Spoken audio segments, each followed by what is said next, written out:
আজ আপনাদের বাটা করে দেখাবো, তার জন্য এই জিনিসগুলো লাগছে। এইখানে আছে শিম আছে, লাউয়ের খোলা আছে, বিনস আছে, কাঁচকলা কাটা আছে, আর এই জিনিসগুলো লাগছে। আচারের লঙ্কা দেবো, এইভাবে ছাড়িয়ে ছাড়িয়ে কেটে দেবো। আর কিছু ধনে পাতা আছে, আর কুমড়ো পাতা আমাদের টবে হয়েছে, কুমড়ো পাতা আছে, ওই জন্য বেশি বড় হয়নি, পাতাগুলো ছোট ছোটোই হয়েছে। এই কিছু পাতা দেব, আর এই দিয়েই করব। কীভাবে করব আমি দেখাচ্ছি। আর একটু ছোলা লাগছে। এই জিনিসগুলো একটু ভাপিয়ে নেব।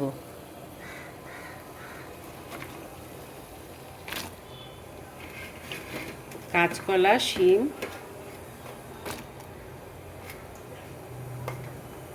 লাউয়ের খোলা,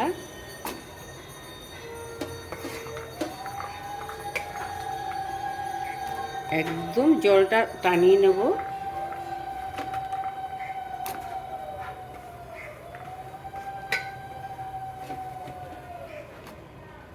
লঙ্কা, লাউ, কুমড়ো পাতা এগুলো কিন্তু সিদ্ধ করব না, এই কটাই সিদ্ধ করছি।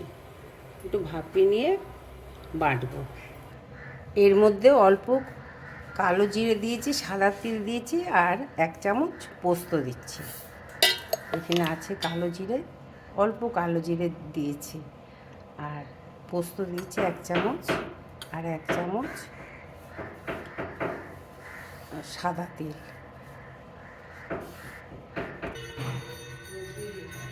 কড়াতে তেল দিয়ে দিলাম।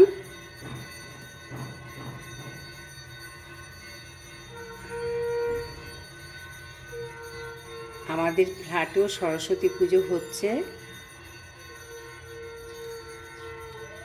আর অল্প একটু দিয়ে দিলাম।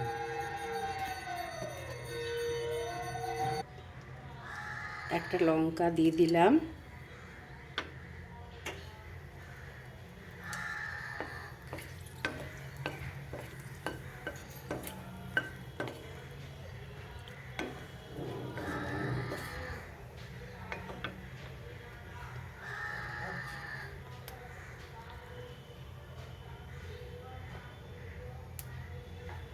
এর মধ্যে পোস্ত, তিল, লঙ্কা আর লাউ পাতা,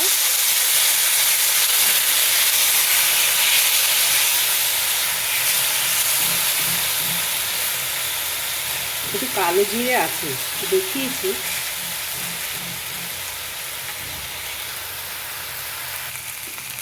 ছোলা ভেজানো ছিল, এটা হাফ বেটে নিয়েছি, প্লেন করে নিই।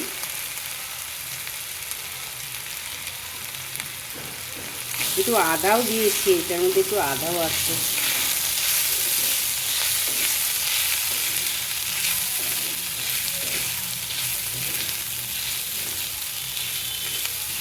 এটা একটু হলে বাটাটা দেবো। এবারে বাটাটা দিয়ে দিচ্ছি।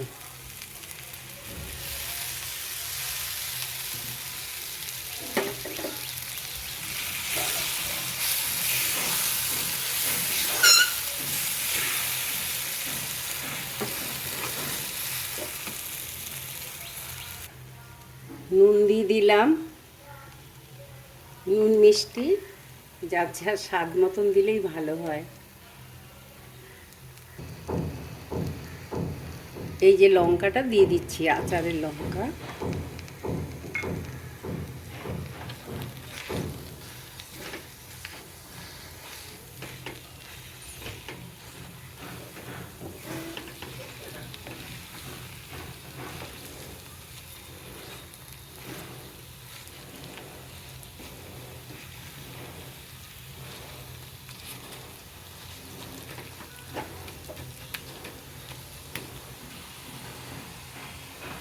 এটা আর একটু হলে নামিয়ে নেব। এর মধ্যে একটু ধনে পাতা দিয়েছি, ধনে পাতা না দিলেও হয়, আমি একটু দিয়েছি। আর এটা খেতে খুব টেস্টি হয়, এটা দিয়ে আপনি ভাত খেতে পারবেন। আমরা তো মানে এরকম বাটা করলে তরকারি কমই লাগে, না হলেও হয়। অনেকভাবেই করা যায়। এটা হয়ে গেল, এবার নামিয়ে নেব।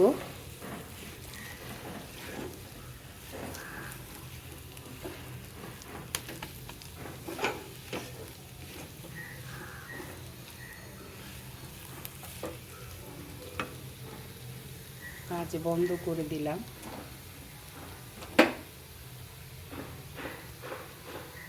এটা হয়ে গেল। এইভাবে করে খাবেন, খুব ভালো লাগে খেতে, খুব টেস্ট হয়।